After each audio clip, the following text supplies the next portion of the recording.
Guys, sorry we got cut off on that last video, so I'm finishing up factor theorem on this. We were on the last example, and I said that all it did was ask you to list all the factors, and so we did that. If they did not ask, but if you were to do roots, you'd set these all equal to 0 and solve for them so that you now have x equals something. And those roots would be x equals -3, x equals -2, and x equals +2. So those would be your roots. So the reason I go over that, even though this question did not ask for the roots, the next ones are. Okay, so if you would turn onto the next 2 pages in your notebook, and those are 67, 68, that's for both honors and CP. We're going to be doing the left-hand page here, factor theorem, and then your factor theorem homework will be on this page. And these will be checked tomorrow. Well, for you it'll be tomorrow, which is Wednesday. These will be checked when you come in. So I would suggest that you pause the screen or pause the video and jot down these. I'd leave some space. Number 3 is going to take about half a page to do. So you definitely want to leave half a page here. These guys do not take as much room. So you can just maybe skip 2 or 3 lines with these guys, and then these guys are going to take the half page. Okay, so you should have paused the video. So this is how I'm going to show you how to use the factor theorem. The factor theorem is not hard to learn, but you need to learn it so that you can do all these other things. So these are really the uses of the factor theorem. Okay, so we're going to start off with the factor theorem and how you can use it to determine the first example. Okay. So in the first question it says, is -4 a solution for the equation 2x4 minus 28x squared plus 14x minus 8? And the way you're going to tell that is you're going to use the remainder theorem to plug it in and see what the solution is. And you know that the solution will be the remainder. Well, what does that mean? Well, factor theorem tells us that if we plug in a -4 and it is actually a solution, then what we will get out would be a 0. So what we really want to know is, if I plug in a -4 into this equation, will it equal 0? Oops, what am I doing? Okay.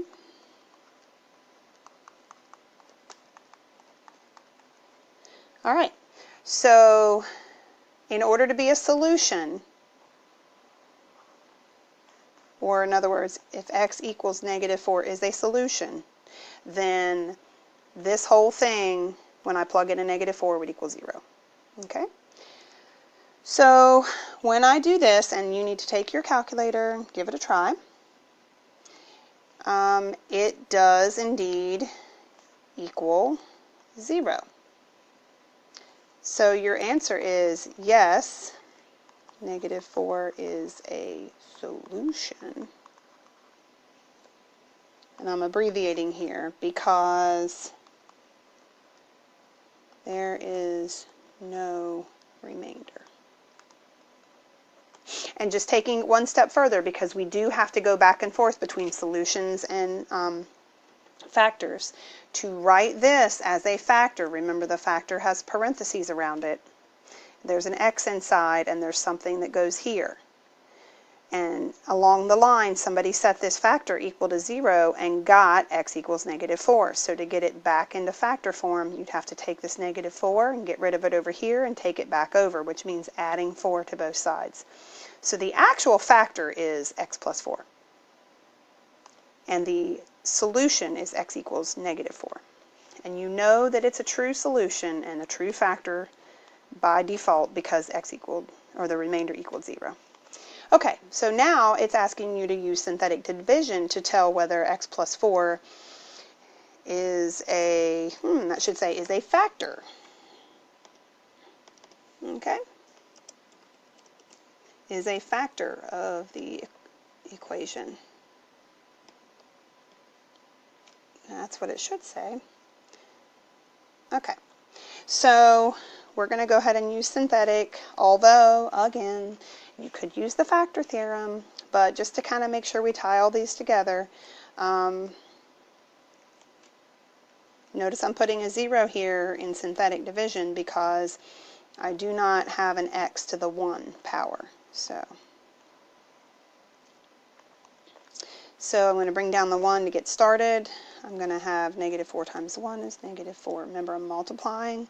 Bounce up my answer, add straight down. Okay, multiply, bounce up my answer, add straight down. Multiply, bounce up my answer, add straight down. And since we get a remainder 0, what does that mean? The answer is yes. X plus 4 is a factor because there was no remainder. That means it went in evenly. If we had done long division, it would go in evenly, perfectly, with no remainders, meaning it must be a factor. All right, the next 3 are kind of a series. Okay, so make sure you copy them down. The first one says, show, which means prove, that x plus 2 is a factor of 2x to the third minus x squared minus 7x plus 6. Well, how are we going to show that something's a factor? Okay, we can do it with synthetic division just like we did earlier in the last problem, but I think it's even quicker to use the factor theorem. So obviously we want to change this from a factor into a root or a solution, and I'll come way over here to do that. That means setting it equal to 0 and solving. So I know I'm going to be substituting in -2 into every x value. So it looks like this.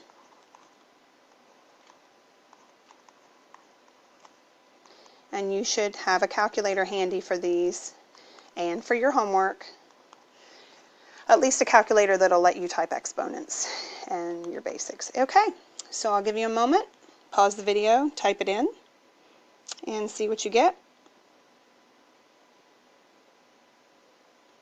Okay, I got it. I got that it equals 0. All right, and if you wanted to prove this using the synthetic division, you could set it up. You could do 2, -1, -7, and 6. And either way you like to prove this, oh man, -4, and 10, and 3, and -6, and 0.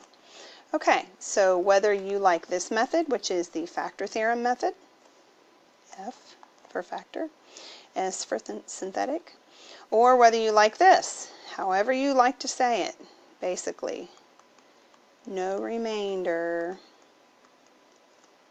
means x equals -2 is a root, and x plus 2 is a factor. There's your proof. You use a math theorem, factor theorem, to prove it. Okay, next says, okay, now you have one of the factors, and it wants you to find the remaining factors. So that was a clue. This one is a factor, and now they want you to find the others. Okay, and I'm actually going to go to a different screen for this where I have some more room. And to find the remaining factors here, what happened? Okay, so we're going to find the remaining factors for this, and we know x plus 2 is definitely one of them.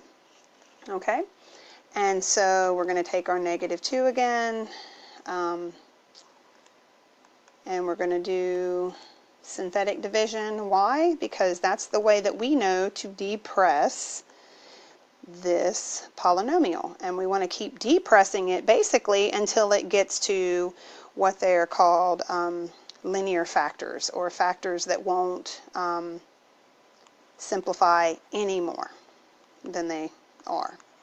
So we're looking for binomials basically. Okay, so when we get here, we know we could use -2 because x plus 2 is a factor. That will mean that we're depressing it from third power here.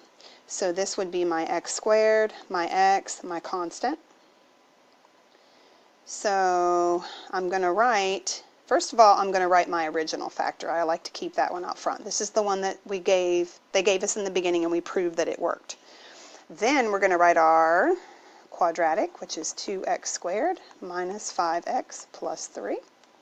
Okay, and we're not done because this is factorable. We can keep going. So we're going to bring down our original again, and then we need a set, 2 sets of parentheses.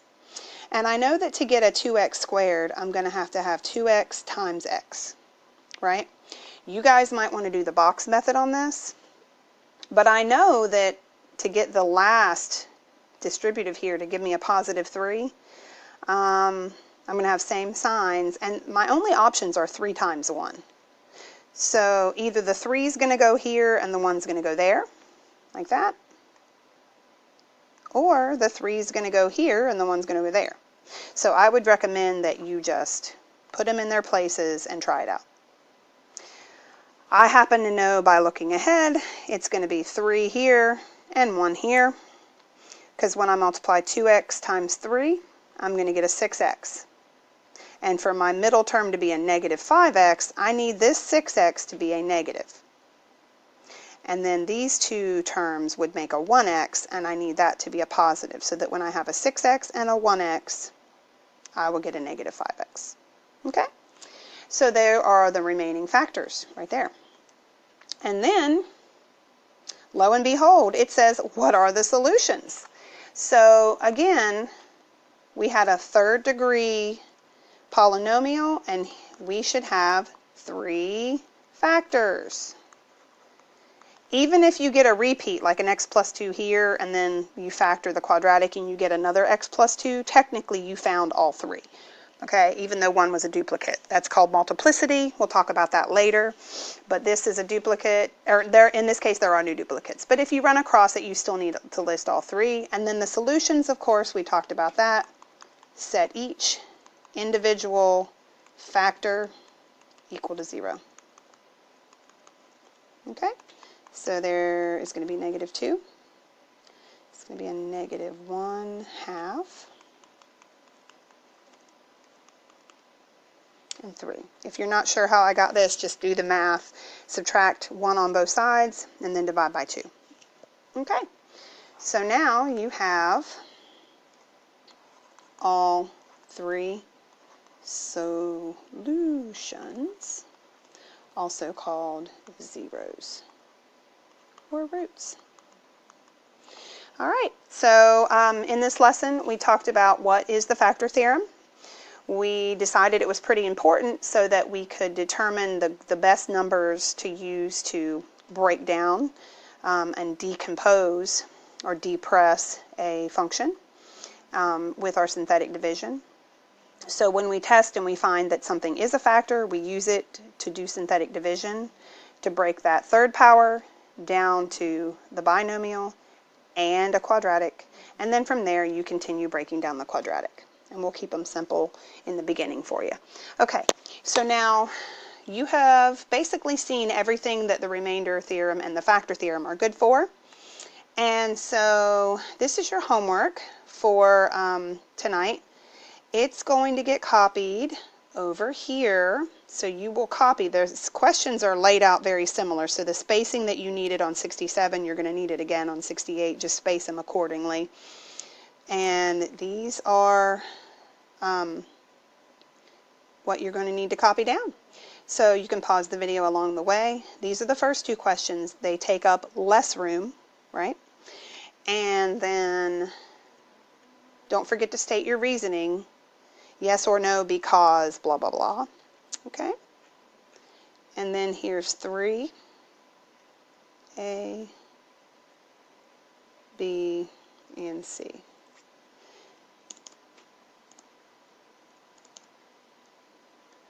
Okay, so, all right, so make sure you copy these down onto notebook page 68. Please write the questions, maybe underline them or put them in pen and then answer in pencil or something so that you can tell apart the question from the answer. I underlined my questions to tell them apart. Okay, and please make sure that you maybe take a picture of these to prove that you did them. And also show them to the substitute so that you can get credit when you return the next day. Thanks so much.